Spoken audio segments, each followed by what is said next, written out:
Let's take a look at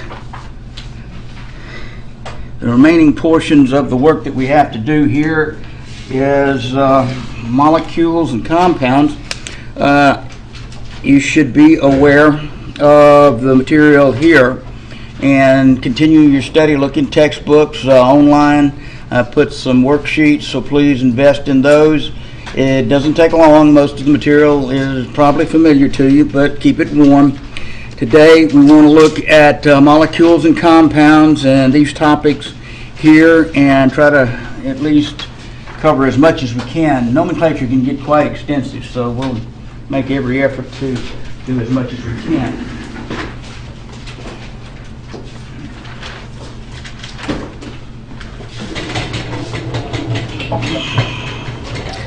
Okay. So,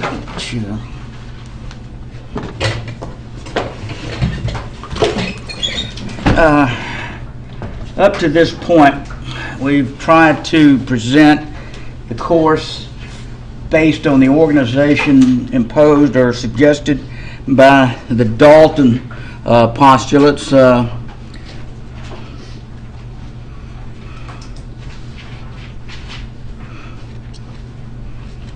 in which he proposed that all matter is made up of small particles called atoms, and then he builds from there. So from fundamental particles, protons, neutrons, electrons, which he did not know about, basically, we build the atom, and we looked at the periodic table and how to determine from the periodic table the basic structure of the atoms on the periodic structure, and of course we classify that in a collection of elements. And then elements go together to form molecules, or same word, compounds. If you've looked at some of the videos online that I've published, the idea of atoms against elements and molecule terminology against compounds, atom, of course, is one item. Element is a whole lot of atoms of that type. And same way with molecules. Molecule is a single item of a type, and then compounds a whole lot of those types. So in essence, we're following a logical pattern of development in here. So and then of course we go to reactions next, which will be the next, next chapter, and then stoichiometry and so forth. But this is where we are right now in our work. So to review, one other thing is to review the definition of elements. So don't overlook this. By definition, an element is the smallest entity of matter or substance that cannot be broken down by ordinary physical or chemical means. So this is the smallest particle of substance, which is one of the classes of matter if you look back in the classification thing. Smallest particle of a substance that retains own physical and chemical properties and stuff like that, but the issue is cannot be broken down by what we call ordinary chemical or physical methods. Okay? Now, to contrast that, we move into the molecules, and its collection of elements which defines in essentially the same way the smallest particle of a substance, but this time it can, instead of cannot, it can be broken down into its constituent components.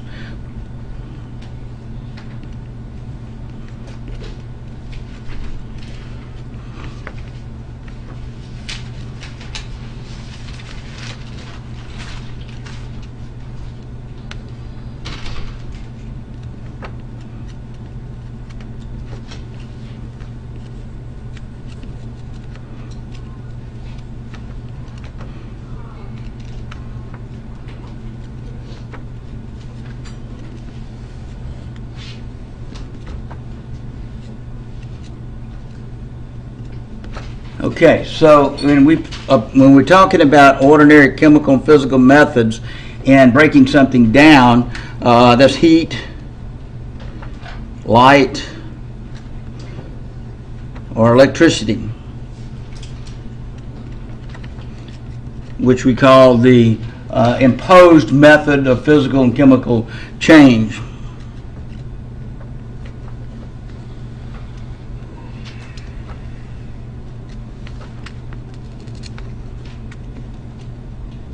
So that's what we will be revolving around, and of course heating, I think you're familiar with. Light can come in the form of lasers or some very high intensity light, which provides a sufficient amount of energy to break down a molecule. Electricity, I'm sure you've seen over here. I've got a demonstration of electrolysis that I'm going to mention here in a few minutes about the electrolysis of water and how it functions or goes together.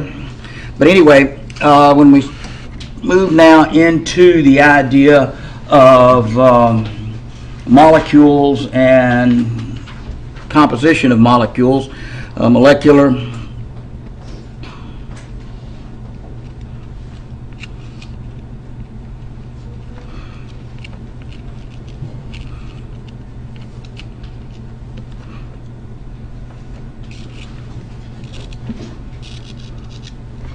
the first thing we need to look at is the law of definite proportions.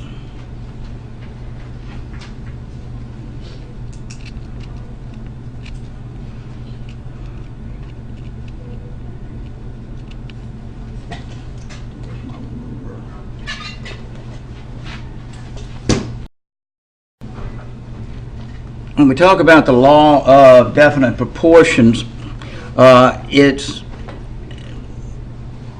verbally elements combine in definite proportions. Some people will write definite ratios by weight. Okay. Check something here. Make sure I'm running out. Anyway, definite proportions by weight means that a given substance will have a constant percent composition of the elements which make up that molecule. Molecules have definite percent composition,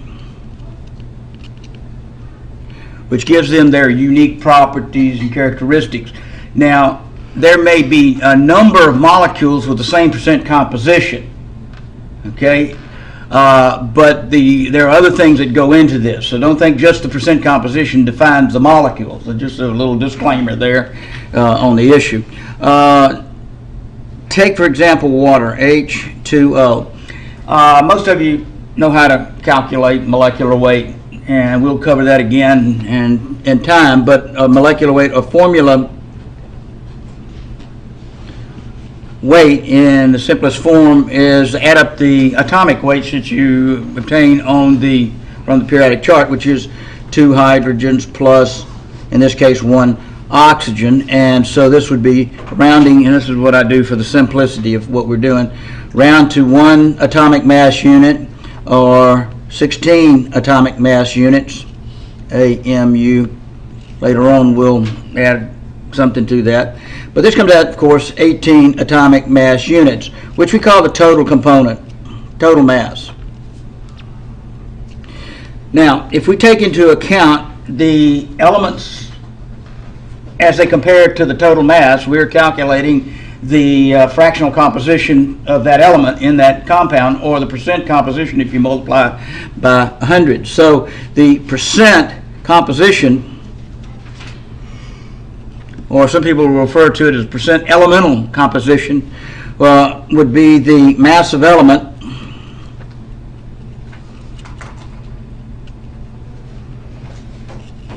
total mass of element, like we have 2 hydrogens, it'd be 2 times 1, over the mass of compound, CPD is my abbreviation, times 100%. So that would define what we're talking about in terms of percent composition. So the percent of hydrogen in the formula for water would be 2 times 1 atomic mass unit, since we have 2 elements, divided by 18 times 100%, which would represent the percent of hydrogen. And of course, this, punch it in your calculator, make it simple, it comes out 11%. Now on the end of this, watch this, W/W.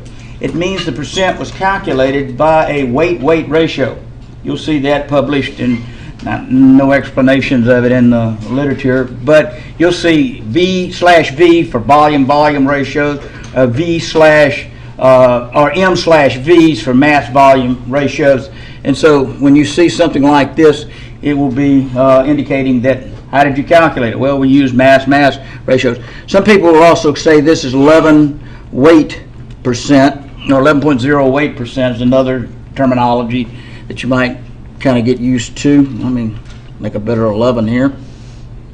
But anyway, you see the point of issue? And now there are 2 ways to calculate the oxygen. Once you get this much, you can take 100 minus 11%, because the percent composition is supposed to add up to 100%. Well, that's one way to calculate that. Or you can go ahead and calculate the oxygen as 1 oxygen, 16 divided by 18. Bracket these to keep them visible. And that's 89% weight percent.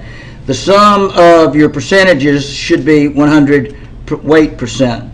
So this is your percent per hundredweight that we talked about. And we talked about parts per million, percentages, parts per billion, stuff like that. Well, as you study molecules and the like, one of the first things you need to appreciate is that substances can be broken down into specific, beep, thank you, 2 parts oxygen, 1 part oxygen, 2 parts hydrogen is kind of the notation that most people use, but what they mean is really it's a percentage composition of the total, okay? Just to maybe add to that, we'll do one that's 3 components. Calculate the percent elemental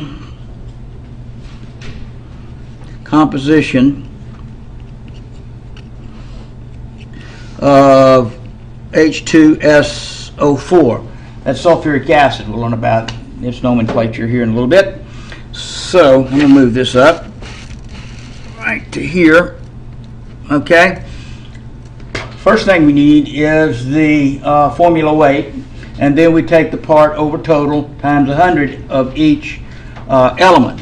So the formula weight will be based on 2 hydrogens plus 1 sulfur plus 4 oxygens, and that of course is 2 times 1 plus 1 times 32 plus 4 times 16 atomic mass units. Now each of the 1, the 32, and the 16 of course come from the periodic table, and you'll have that available to you when you make your calculations. And so you just add up the elemental weights like this, and this comes out, I think, 98 atomic mass units as such. Okay, so now we wish to apply that to the percent of hydrogen, the percent of sulfur, and of course the percent of oxygen. And so the hydrogen is 2 times 1 atomic mass unit over 98 times 100%.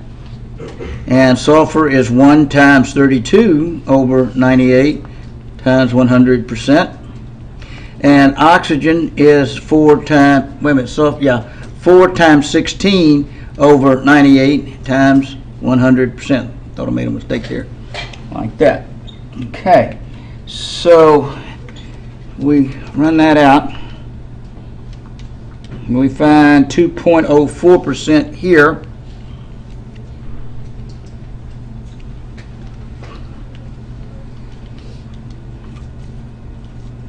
$32.65.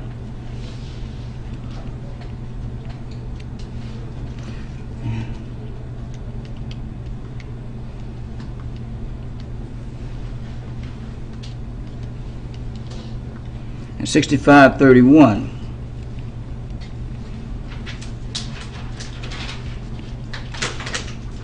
And again, if we add up the percentages, we should show 100% total.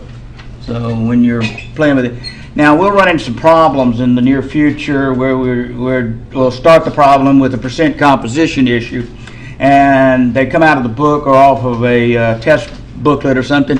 And you add them up, they're 99.999%. Well, that's okay. All right. So we go with whatever's there in the problem, even though it comes up, but it'll be reasonable when you add up the numbers. Okay, now as you will work with this, this is a classification scheme for we'll use for basic nomenclature that I put together over the years that kind of help you define and name some basic nomenclature. But the idea of naming compounds and things is quite complex, and this is just a simplification. I'll say more about that in just a few minutes. But now we want to look at this part 4 here, chemical formulas and nomenclature.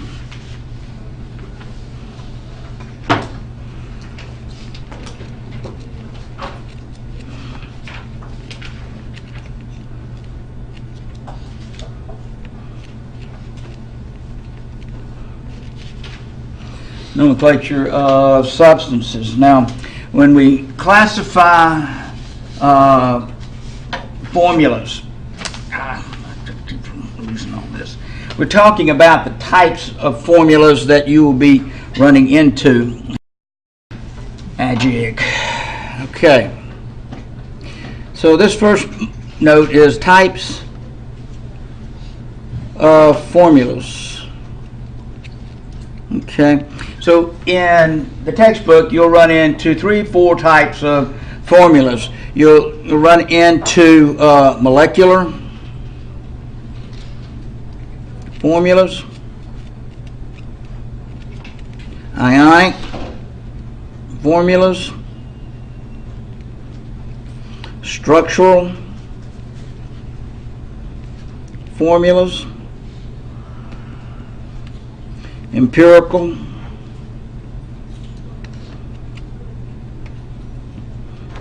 that's pretty much it. Anyway, for all practical purposes, you need to be familiar with that in order to approach certain problems in the course. Let's start with empirical formula first.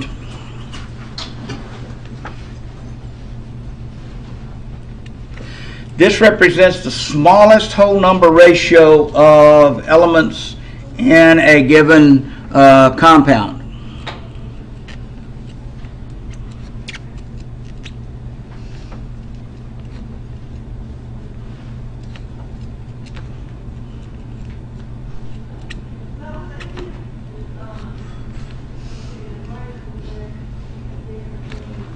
Now, if we take a compound, something like ethylene, it is C2H4. Well, that is a molecular formula which we define. I'll go ahead and define molecular formula as we deal with this.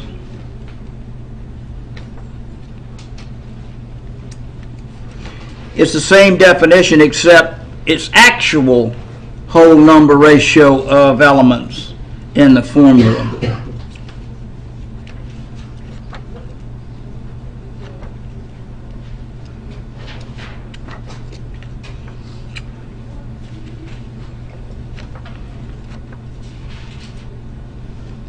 So if we take the C2H4 as the molecular formula, well, I'll put it out here.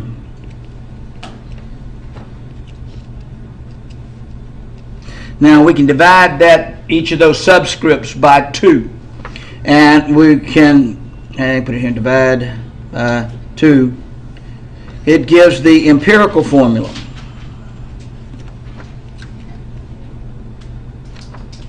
CH2, like that. It's the smallest whole number ratio of elements in the compound.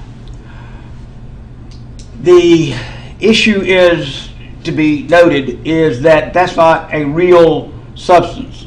It is a classification of a formula. There is no CH2 wandering around in the universe. The simplest hydrocarbon is methane, CH4. So in essence, when we talk about empirical formulas and present the empirical formula, it's for other reasons. And that other reason will be, you'll see later on, is something like calculating molecular formulas and molecular weights and so forth. The relationship between the empirical formula and the molecular formula is the whole number ratio. The whole number multiple, excuse me, not ratio, whole number multiple. So when we talk about the molecular formula, we're also talking about molecular weight.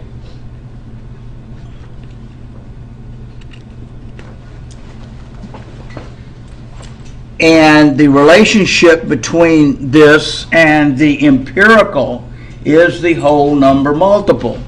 Is a whole number multiple we'll call N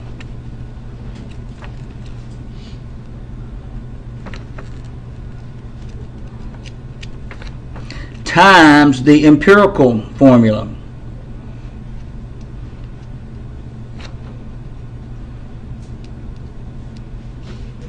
Which is the empirical weight. Okay, to see how this fits together from a practical standpoint, the molecular formula or molecular weight of the ethylene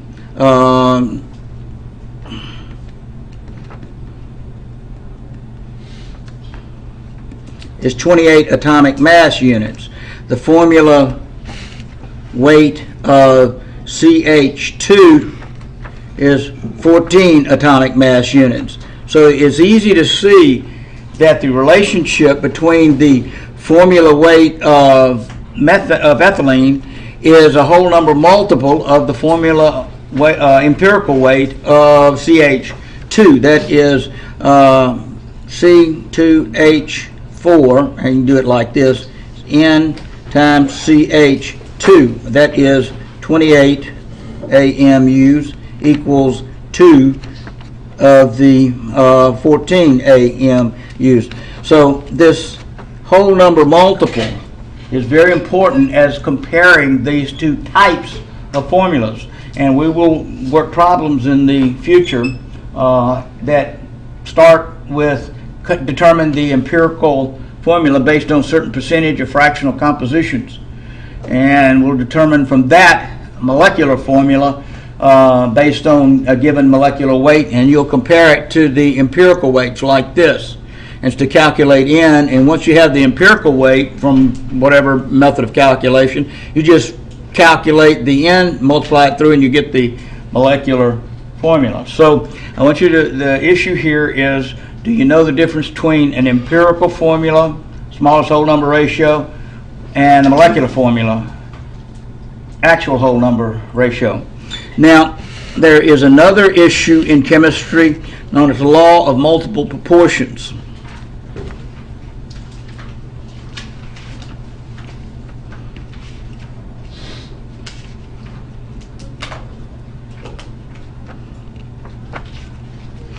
When we take an empirical relationship, something like CH2, we can scale it up by multiplying it by whole numbers. For example, I can take 2 times CH2 to give C2H4, and that is ethylene. But if I go 3 times CH2, I will get a C3H6, like that. Well, that's a legal compound. It exists. It's a real substance.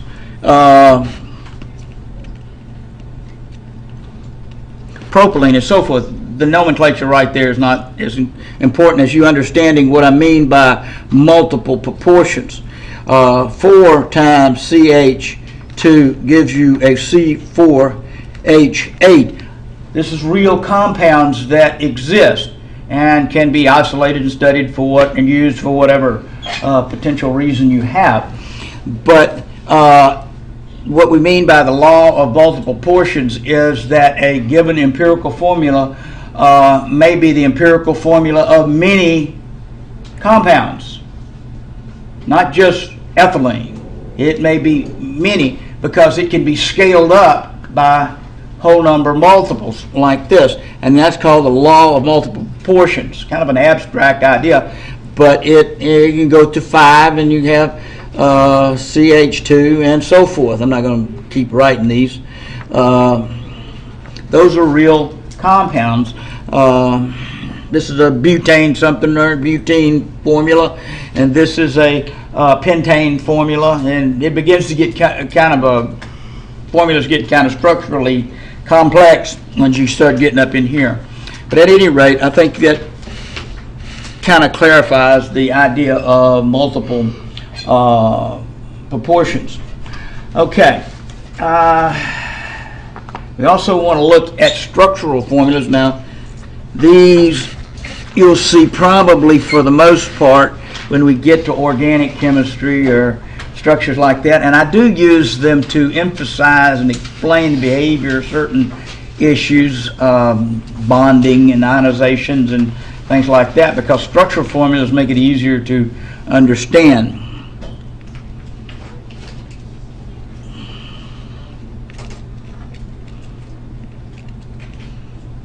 Structural formulas show either a two-dimensional or three-dimensional arrangement of elements about some central element structure.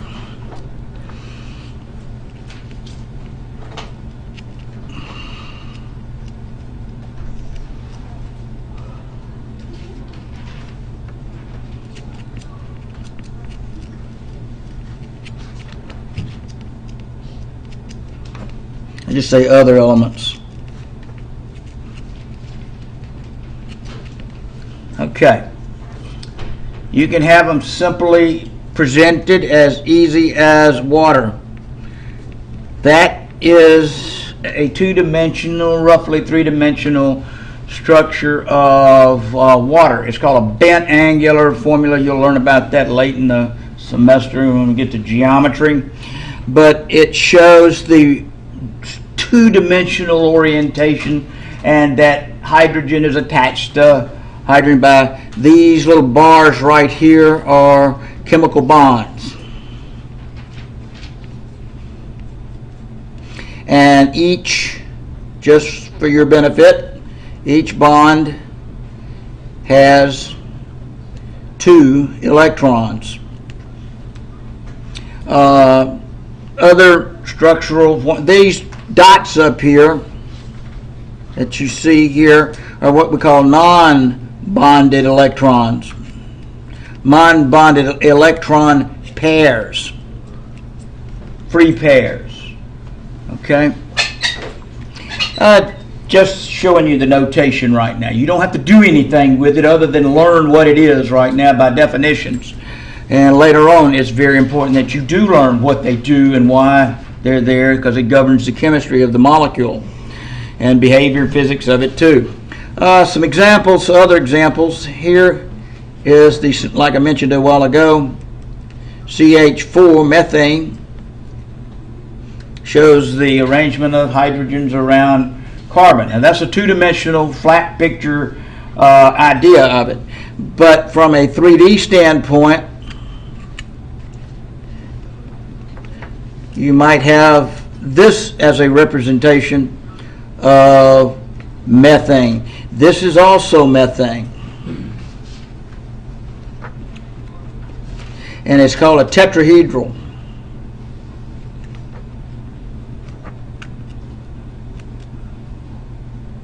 in our initial efforts in the first chapters is more of, well, this is how it's done, and questions would come to you like, which of the following is a three-dimensional representation of a structural formula? And I'd add something like that, be obvious, okay? Or a two-dimensional structure of a formula and so forth like that.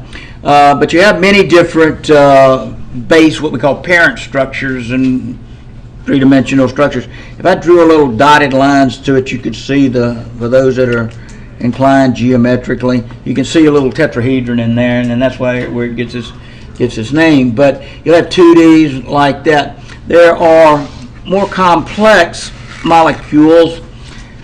You'll see things drawn out like this in the literature, structurally, like that. Well, that's benzene.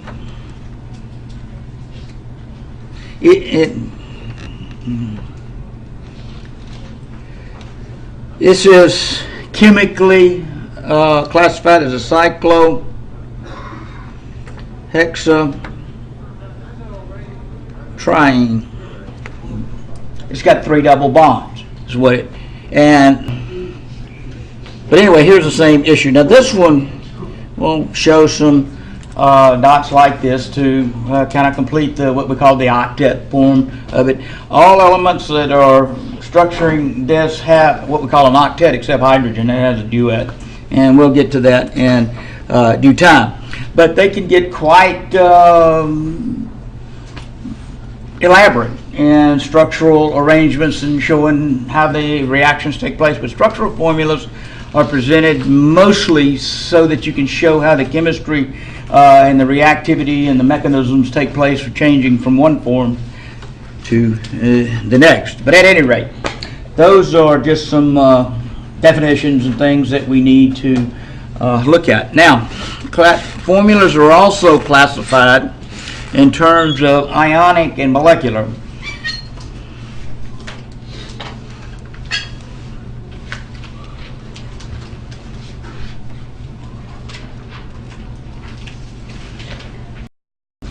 Okay, ionic molecular formulas. These break down from the classification format that we're showing you here. So what we need to learn here is, well, what's an ionic compound and how can we identify it? Or what is a molecular compound, as we use here, and how can we identify it?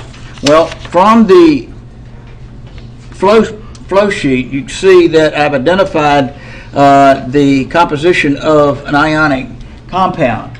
It should be a metal plus a non-metal structure formed like that. Now, when we talk about metals and non-metal structures, you have to be familiar with, of course, the positioning of these on the periodic table.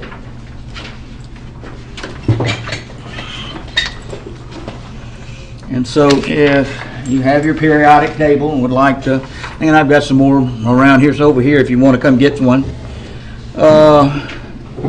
you're welcome to do so and fill this up.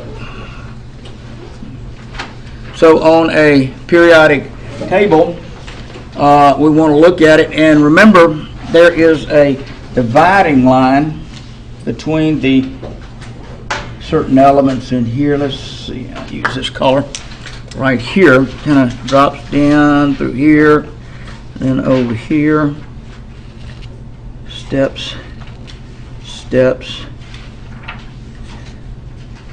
and goes right down through here.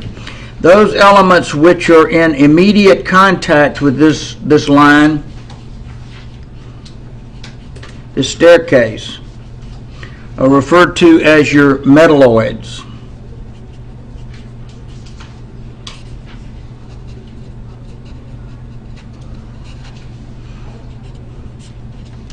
That are in direct contact. They have both metallic, they perform either metallically or non-metallically in connection with some chemistry, which is not important at the particular moment that you know that. But no, you do need to know that those which are touching that line as far as the structure of the periodic table are called metalloids. Well, all of the other elements in here that do not touch that staggered line, starting in here, coming back over this way, all the way back to here, here and here. All this block, including this block here, are collectively metals. Okay, in a collective format. And the non-metallics are collectively. Now there are some breakdowns depending on the information you're trying to obtain and all of this. Those are metallics. Now I did mark this wrong. Hydrogen is classified as really a non-metallic in the scheme of things, so you should mark that one as a purple in here, and we'll just kind of underline it. You'll find that at extremely low temperatures, approaching that of absolute zero, hydrogen behaves as a metal. But it has certain things, but that we're not interested in those extreme conditions. But at any rate, these are non-metals. Okay, so the first thing in understanding ionic compounds or molecular compounds is that you know what groups of elements on the periodic chart are. And so we'll keep coming back to this as we develop this section. So let's start out with talking about ionic compounds.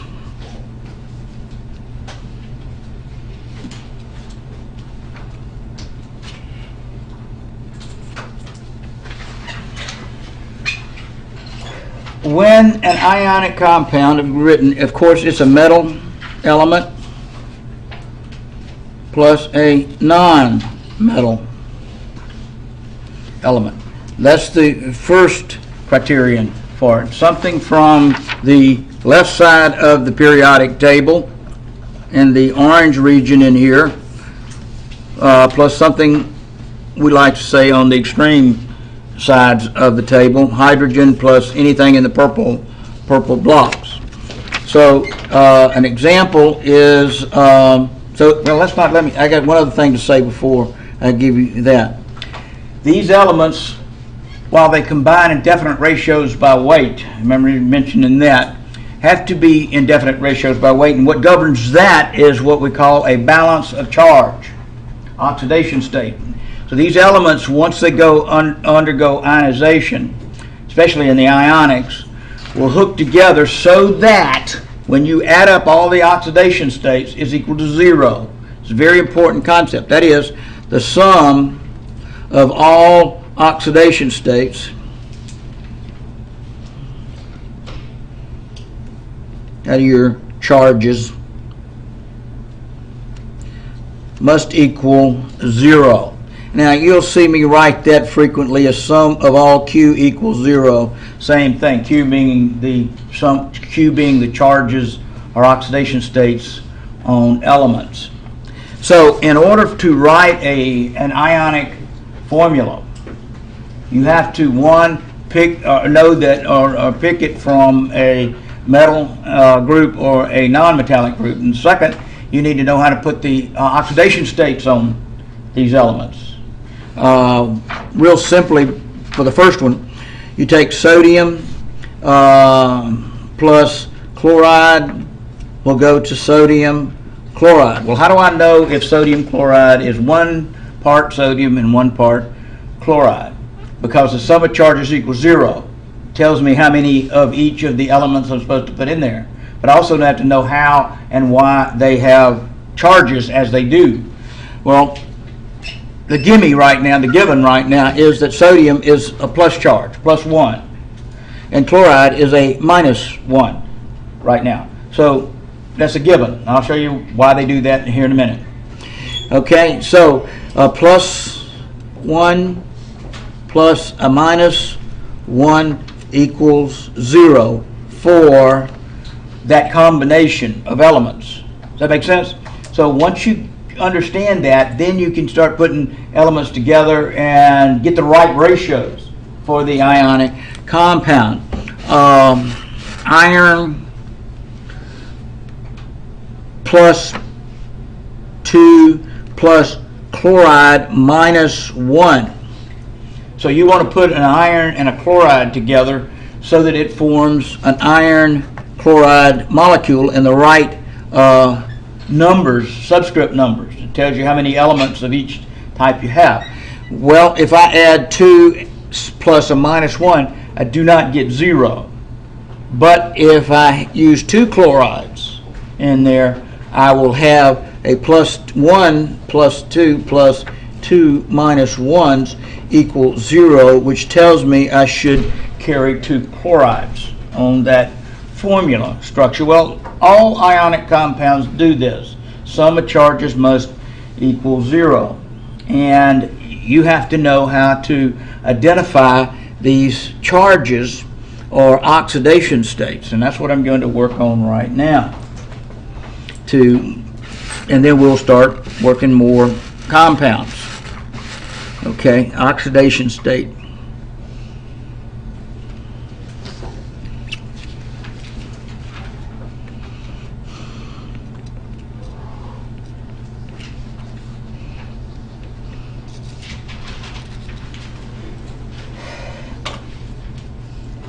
These can run into some rather complex rules that are somewhat convoluted, so I'm going to try to keep it as simple as possible, and then we'll add to it as we go along. For example, if you were to follow the periodic table, you'll have one set of oxidation states, but once you put, say, a sulfur or something like that, or a chloride, into a structure, into a formula compound, it may have altogether different what you expected on a charge oxidation state. We'll show you that in just a few minutes, or how to figure it anyway. Why it comes together, and that is a topic for future discussions. Okay, when you look at the periodic chart, the oxidation states first conform to the group number.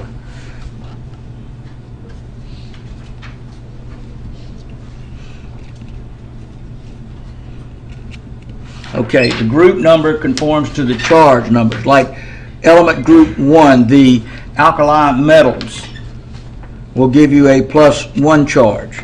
So when you look at this column right here, this is your group 1 metals right there. Those are your alkali metals. They have all of them have 1 outer shell electron. All right, the process, as you recall from last lecture, was that elements gain or lose electrons by the paths of least resistance. So something with a small number of valence electrons would tend to lose instead of gain because of this, nuclear structure and holding on to whatever's there. So these will typically take on a +1 charge. Everything in here, because they have 1 outer shell electron, it's easy to lose. Well, group 2 will lose its outer 2 electrons and will have a surplus of 2 protons. And so these alkali earth metals will typically assume a +2 charge all the way down.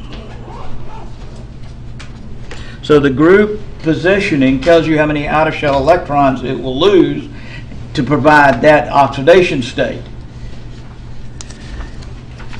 Now, you want to jump over to group 3. Group 3 is this group right here, coming down under boron. And this, in a general context, group 3 will lose 3 outer shell electrons and become +3 elements. +3 all the way down. Gallium, indium, all the way down through that collection.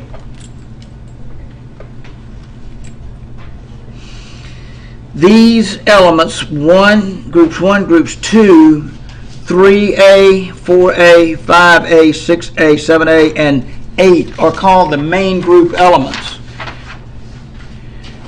These are your main group metals.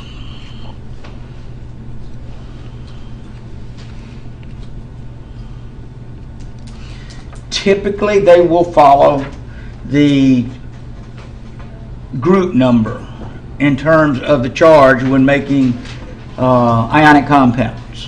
All right. Now, when you get to group 4 in here, and group 5 and group 6, these do not have formal names, as you recall from last lecture I mentioned, because groups 4, 5, and 6 will transition through this staircase line. And so some of them will have chemistries up here in terms of the non-metallic material behavior, and some of them will have metallic behavior. So nobody has really given them a formal name, calling the carbon group or the nitrogen or oxygen group. So that's a concept that you just kind of have to get used to. But in a unofficial way, we call it the carbon group, or those elements under the carbon are all a family, and because of their outer shell structure, the valence structure, they have 4 electrons. They have similar chemistries in a lot of contexts. Same way with the nitrogen group, and phosphorus and so forth. They have 5 outer shell electrons, and so they have a behavior similar to everything in that group. And oxygen, sulfur, selenium, tellurium, and so forth. And then you have your halogens we mentioned. Now notice how the halogens, except for acetine, fluoride, chloride, bromine, iodine, are all number 7s, okay?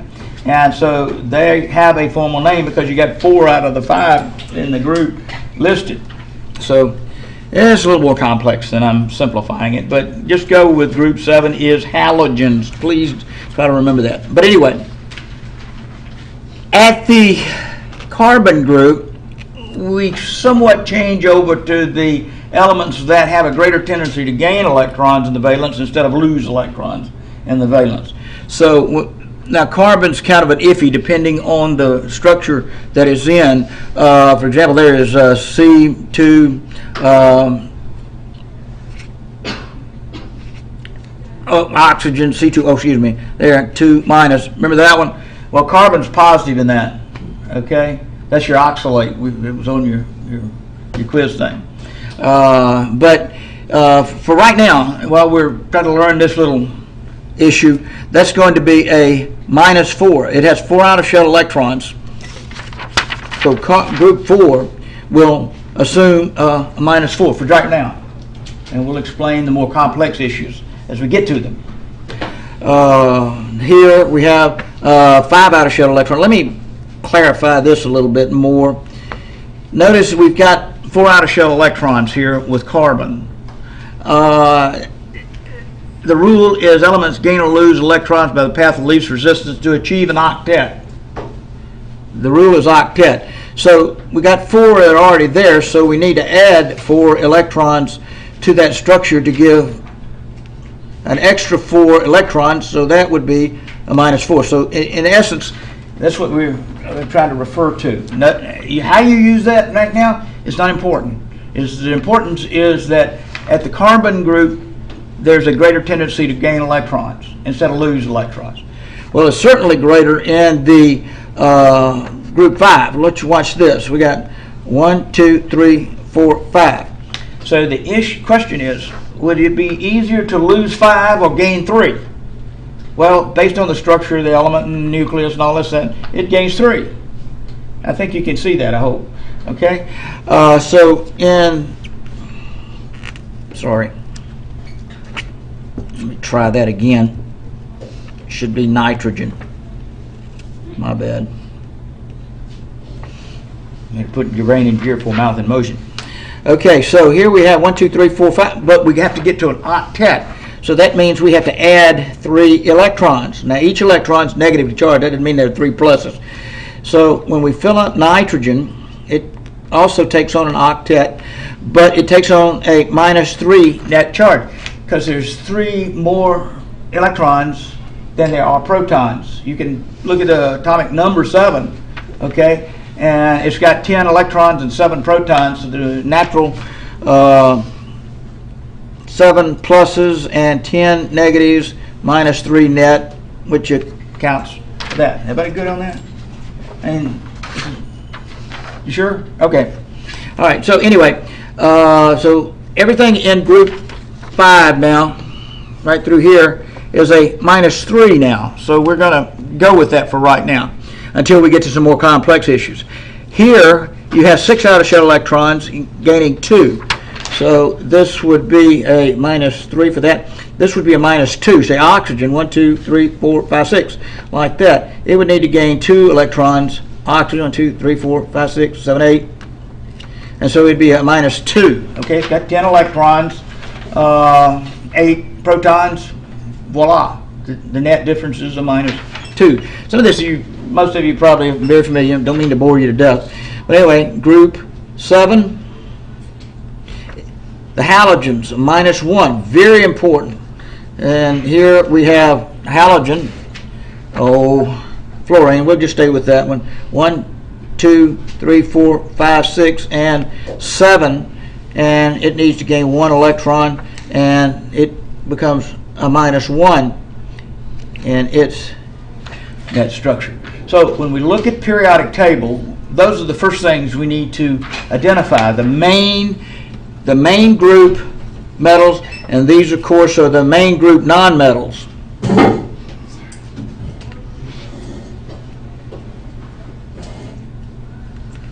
Okay, like that. All right. There are a set of these contain what we call fixed charge elements.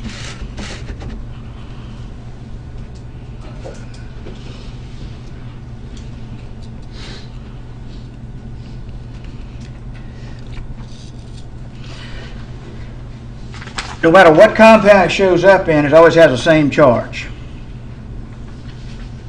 These are, out of the main group elements, group 1A, which gives you a plus 1, group 2A, which always gives you a plus 2, and group 7A, main group, nonmetal, minus 1.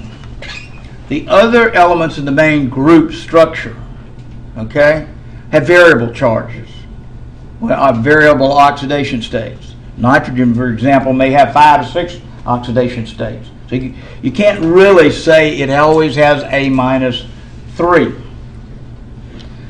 Now, what confuses people is what? How am I supposed to learn all these other charges? No, you're not. The formula, when you get the formula, you can determine what the oxidation state is. All right. I'll show you that at the appropriate time. So just kind of roll with the punch right now. And know that group 1, group 2, and group 7 have fixed charges based upon their positions in the periodic chart. Now this is primarily for ionic compounds right now.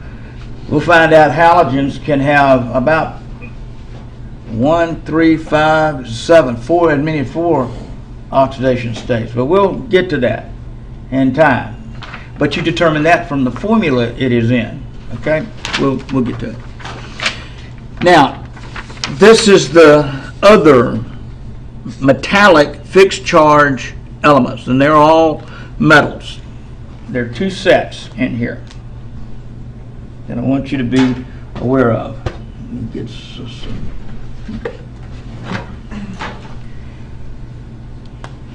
These come out mostly out of the transition metals. So in order to get the other fixed charge elements, the first thing you need to keep in mind is where's silver. Silver is the first one you want to take into account. And so we look in here and we find silver right here.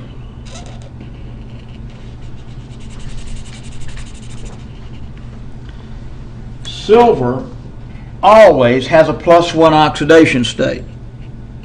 You can see that on the chart. Okay? From silver, watch this. This is circumstantial, not because of the science, but it'll make it easy to pick out what the fixed charges are.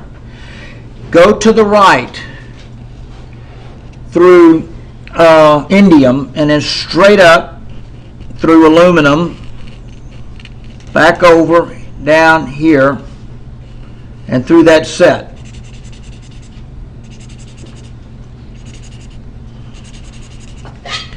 That little set right there. You see how one block here, 2 blocks here, and 3 blocks right there.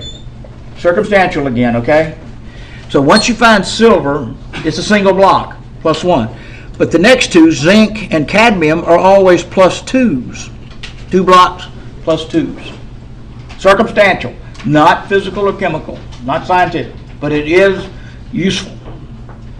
And then, I guess, group here are all +3 fixed charges.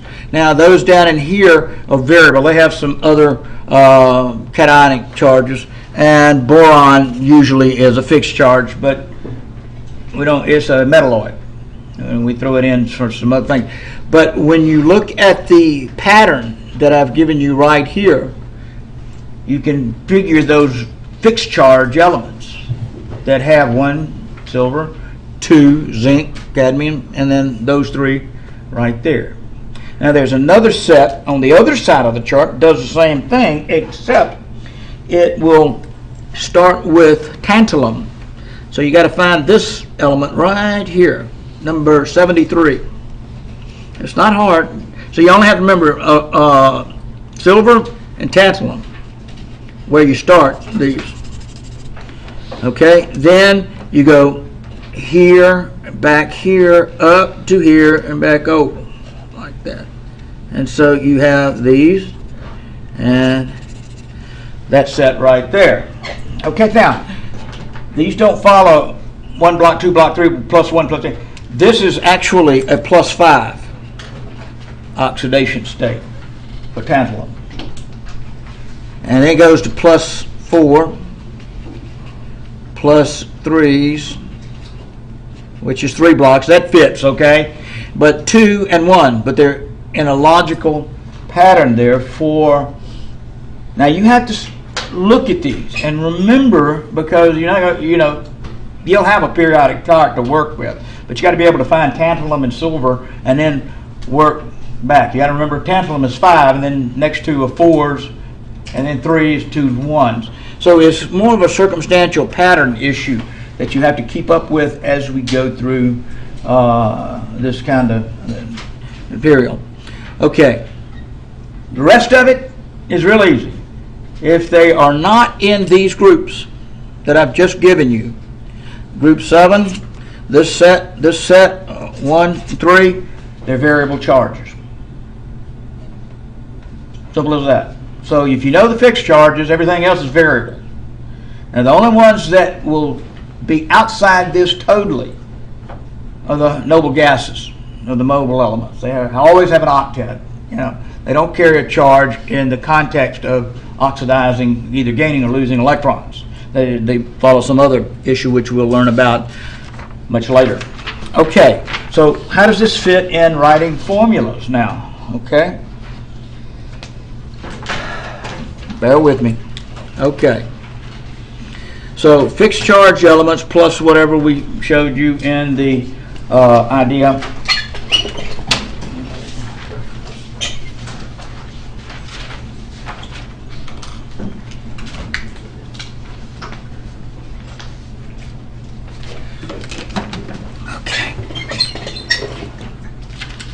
Okay, so we already looked at sodium chloride, which is a +1 plus a -1 equals 0.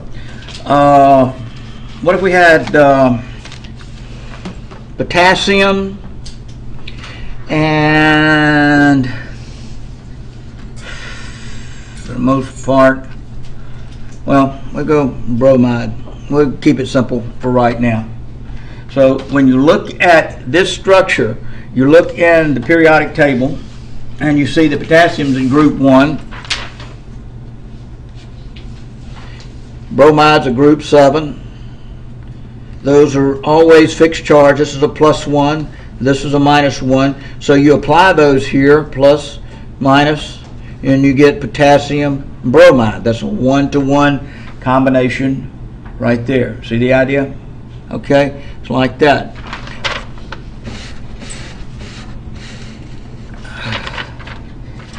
How about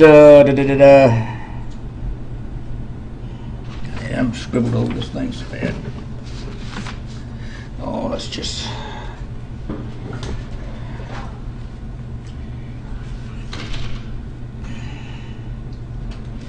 okay. Scandium SC, that'll be number 21, and iodide. Iodide, you'll see, is number 53. Okay. Well, scandium is one of the elements in that little collection of elements that we had back here, and it's a 5, a 4, and so that's got to be a +3 fixed charge, like that. Well, the iodide again is a 7, group 7, so it's a -1. So +3 -1 doesn't work as far as the combination goes. But if we had 3 of these, 3 -1s, then we'd have a legal compound, so to speak. So scandium iodide would have to have 3 iodides. Now, one of the things that I try to teach students is that once you identify the oxidation states on these and you place those oxidation states, you can crisscross the charges as subscripts. Like if this is a -1, that -1 will come down as a subscript for that metal. If this is a +3, that subscript will be a subscript of 3 right there. Once you get, and you can put the elements together and crisscross the charges, and it'd be easy to do. What do you do if it's a variable charge? For example, copper comes in a +1 and copper and a +2 charge issue. Let's say we put that together with a chlorine. Both chlorines, a chlorine has a fixed charge. Well, in order to put this first case together, it's a 1-to-1 ratio, +1 -1. So a legal compound for this would be that. Sorry, would be this +1 -1, like that. Sum of charge 0. So that's a 1-to-1. Well, yeah, that's a legal compound. And here you would have to have 2 -1 chlorides, copper, Cl2. 2 of those this time to get your copper. Now, to identify that, you look at the compound, you know the chloride's always a -1, and you got 2 of them right there. Plus, well, what would this have to be? Now, this is assumed to be a legal formula. Okay, so what would you have to put right there? Because I only have 1 copper, so the idea is, well, that's got to be a 2. Okay, right there. So you can figure from the formulas what the oxidation states are and proceed to write the formulas or however you want to put them together.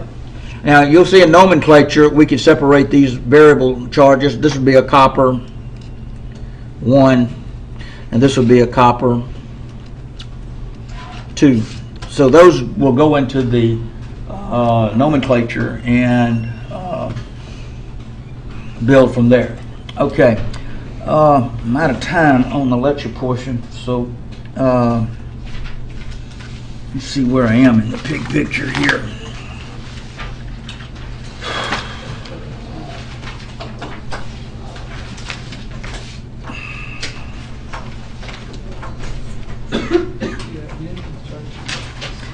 Give me one more minute. Let me add to this, and we'll be out of we'll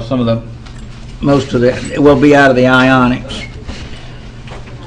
If you have a formula that has a polyion in it, for example, you have sodium plus 1 plus a nitrate minus 1, or if you have an iron, say +2 plus a Oh, I forgot that, SO4 2 minus, something like that.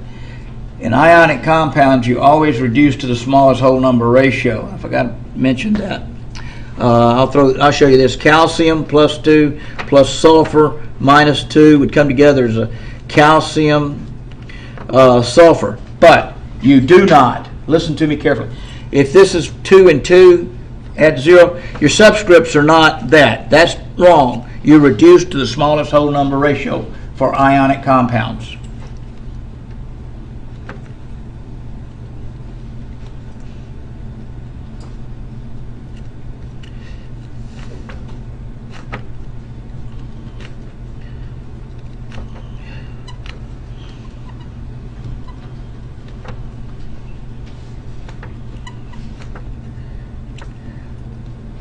Okay, so in essence, this would be a calcium sulfide in a 1-to-1 ratio, even though the elements are carrying a +2 and a -2 charge. Same way with if you were putting together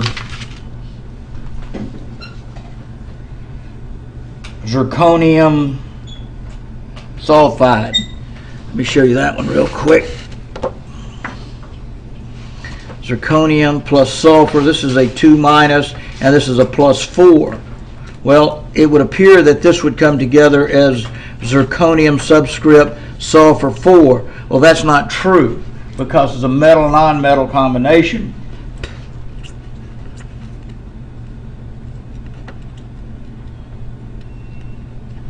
We're talking about an ionic compound. Well, for ionic compounds, these are reduced to smallest whole number ratios, so the appropriate formula for this would be zirconium sulfide, Zr1s2. But there are actually, in real formula, in the 2 zirconiums and 4 sulfurs actually there, but in writing the formula, you reduce it to the smallest whole number ratio for ionic compounds only, check mark, because you can have multiple subscripts. The law of multiple proportions we talked about, and those are real formulas. You have to retain even the multiples, but that's not done in ionic compounds, and we'll get to the reasons why. Well, at any rate, if you're working with polyionic structures like sodium nitrate, these are taken as a grouping. Like this is +1 and the nitrates are -1, so that would be a 1-to-1 ratio that you put together. How about iron sulfate? Well, that reduces to the smallest whole number, and you would have iron sulfate like that. Now, let me show you one that's a little more complicated. The question is, how do you know where the metal is, the polyion are? Okay, what if you had the following issue? Sodium plus chromate, dichromate, chromate. So that's a 2 minus, all right? So this has to come together as an Na subscript 2 CrO4, like that. Well, you can see the polyion right here just by looking at it, but if you didn't have that portion, and up comes, say, an iron C2H3O2, an iron acetate, actually like that, iron 2 acetate. Well, how do you tell where the polyion is and where the cation are? In all multi-atomic structures, all of them, in ionic compounds, from left to right, reading left to right, separate the first metal from everything else behind it. If you separate the first metal from everything else behind it, the metal will be always be the cation, and everything behind it collectively is the polyion. AgPO4, silver phosphate.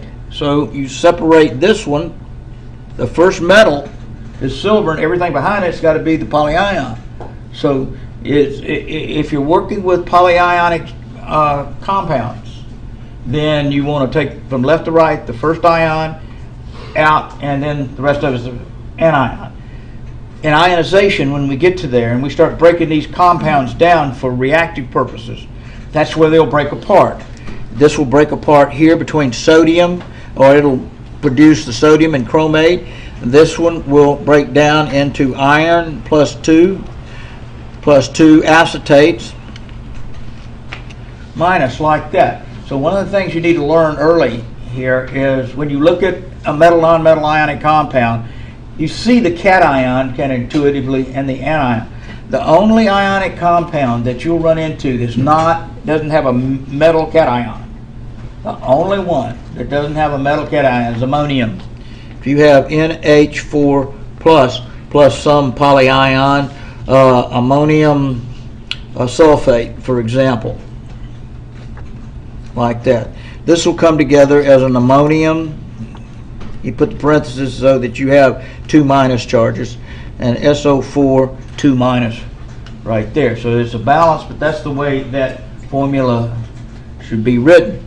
But these are all nonmetals. It's the only one. And so what I'm telling you is that you need to get real functionally comfortable with NH4 plus. NH4 plus. You'll see it show up a lot of work that we do. Okay. Let's take about 10 minutes and then come back in here. I want to talk to you about how to put together data tables and what we're going to do in our copper sulfate pentahydrate experiment, and then we'll go home. Okay, we'll go up and I'll demonstrate it, show you how to set it up, all this stuff, and then we'll go home. Okay, take 10. Thank you.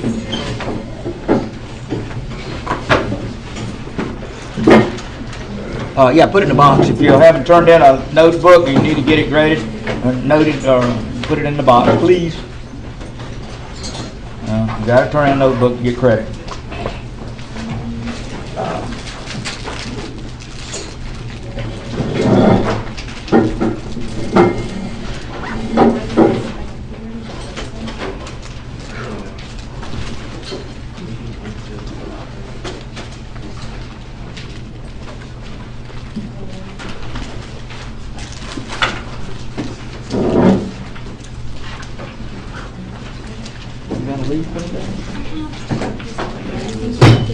Read the experiment. Yeah. You got a hands on it to get credit for it, so. Yes, I'll be there. I can't give you credit for it if you don't hands on it. And you can't miss the next one, in other words. Yeah, we're going to stay, right? All right, don't miss the next lab. Okay.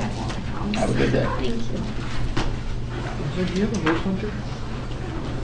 What do you need? A hole puncher for the Oh.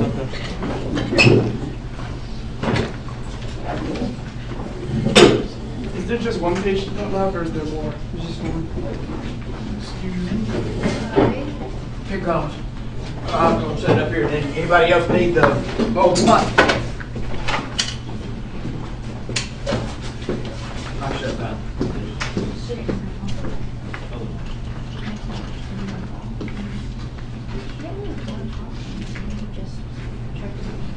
Good job.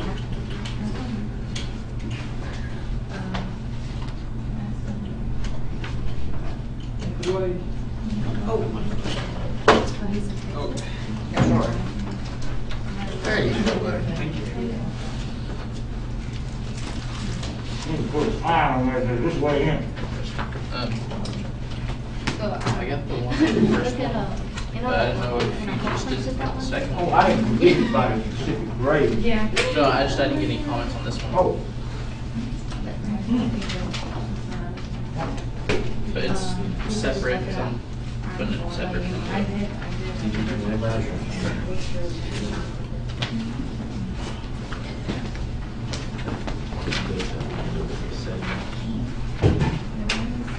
Take a look at it.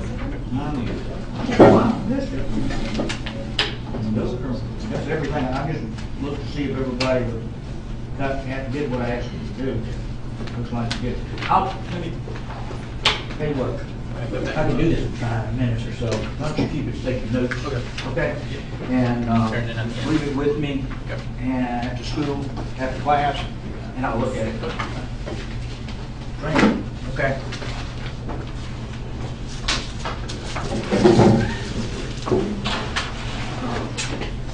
Who's in this side? This way? Yeah.